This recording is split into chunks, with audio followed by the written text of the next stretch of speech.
I think so. And so that could also serve to wipe out the coastlines. So you have the entire North American continent that could be wiped out in an event like this. And with the spiritual and moral state of America as it is right now, I am amazed at God's mercy and amazed at His grace and mercy in not bringing a catastrophe on this nation, similar to the events of September 11th, but on a much wider scale on the entire nation because of the state we're in. Because He brought a judgment on the cities of Sodom and Gomorrah and Admah and Zeboim in Genesis chapter 19. And I believe that destruction could take place in America and wipe out the entire nation in the future.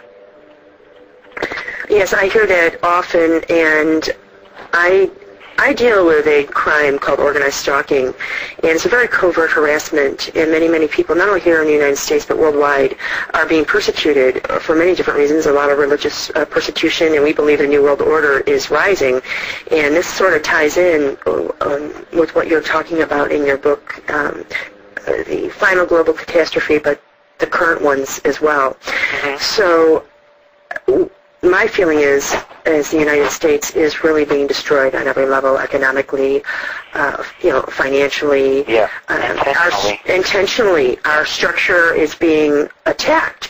And as a victim myself, they drive you, what I found out is they drive you into financial destitution, they try to drive you out of jobs, and they're doing this on a grand scale. I am in touch with many victims, and I have been told, I was actually a physical rape victim, and at my rape I was put on my knees and told to denounce Christ, the Jewish nation, and all minorities, and I would not do it. I look at it this way: if you're going to kill me, I'm not going to renounce God before I go there, and I'm not going to do it anyway, because you're going to do what you're going to do anyway.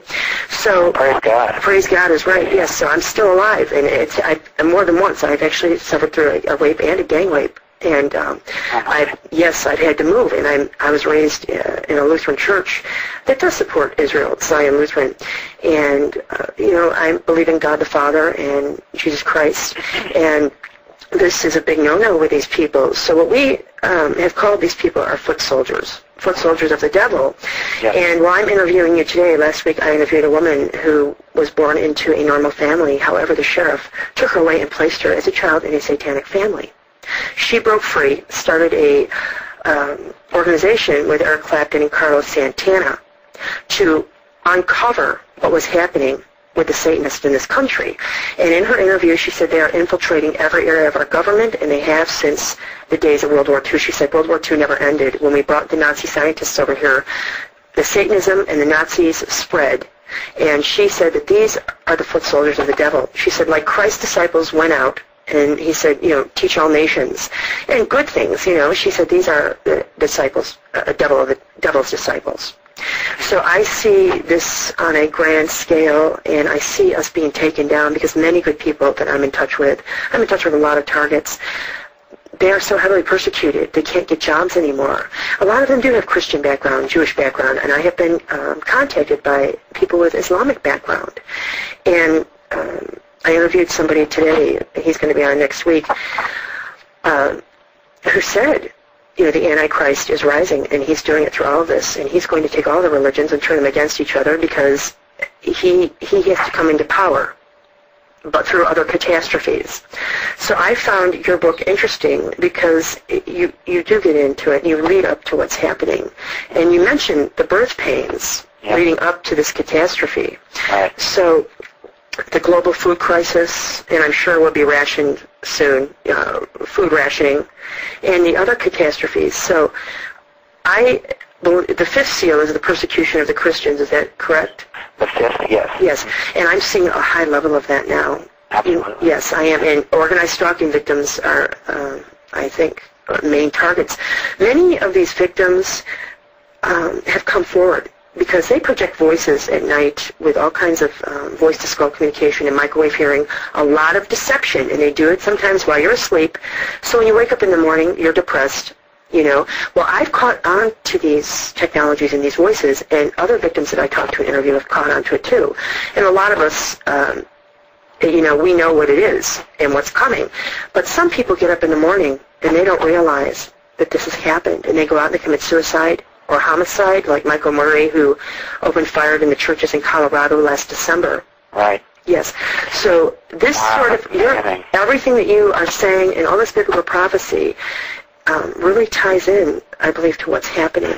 Yeah, and what you're talking about is, the actual real-life things that are going on, where I'm kind of talking from a biblical application point of view. But yeah, that's amazing. I'd like to hear more about microwave hearing, because I wonder about some of the things that I hear people saying. Well, it's a massive mind control movement. It's really almost worldwide. Yeah, it is worldwide, I should say. And like I said, the voices every night tell me, denounce Christ, and I denounce the Jewish nation, and they did that at my rape too, and minorities. And see, to me, that screams New World Order, one world government, one world religion, Antichrist movement. And I interviewed a man a couple weeks ago on Project Bluebeam. Are you familiar with Project Bluebeam? Yes. Yes. And he said, Gina, I never dreamed. He said they driven me into the ground. I've lost 2 children. They killed 2 children in the womb with their technology. His fiance's yes, they've ruined his fiance's life, his life. And he said, when the Antichrist comes and shows his foul, filthy face, and that's exactly what he said, I will be ready. So your book is really leading, a lot of things that you talk about in the SEALs is happening now, and the final catastrophe, which I believe, you were right, it will end the USA. Yeah. Before we get too far off topic, there's a couple of other things I wanted to mention in the Bible. People might be saying, well, where did Jesus ever say that there's going to be a catastrophe when he comes? Surely Jesus would have given some clues that would agree with what you're telling me here, Dave, that, when I come, there's going to be a catastrophe. And believe it or not, there is. I'd like to briefly go over those. First, in 1 Thessalonians chapter 5, just after Paul talked about the catching up and the resurrection, he talked about the day of the Lord coming as a thief in the night, and that just means unexpected, suddenly, right? Well, he says something interesting. He says in 1 Thessalonians 5:3, now when they are saying there is peace and security, then sudden destruction comes on them, like labor pains on a pregnant woman, and they will surely not escape. So there's a reference there to sudden destruction. What could Paul be talking about? When the day of the Lord comes, it's going to catch people by surprise, and there's going to be a time of destruction. Well, again, where did Jesus talk about this? Well, I believe that there's a couple passages. First, in Luke chapter 21, when he's talking about some of the things of the end time, and he was explaining the day of the Lord to his disciples. In chapter 21 of Luke, verse 34 through 36, he says the following, be on your guard so that your hearts are not weighed down with dissipation and drunkenness and the worries of this life, and that day close down upon you suddenly like a trap. There it is, suddenly again. For it will overtake all who live on the face of the whole earth. So this sudden trap is going to overtake all who live on the face of the whole earth. Then he says, but stay alert at all times, praying that you may have strength to escape all these things that must happen and to stand before the Son of Man. So apparently there is a way to escape, and there's going to be something that you want to escape from, right? Well, what is that? I believe in Luke chapter 17, Jesus is describing to some of the religious leaders there his coming, and it actually describes his coming as a lightning flash appearance. In Luke 17:23, he says, actually it's verse 24, for just like the lightning flashes and lights up the sky from one side to the other, so will the Son of Man be in his day.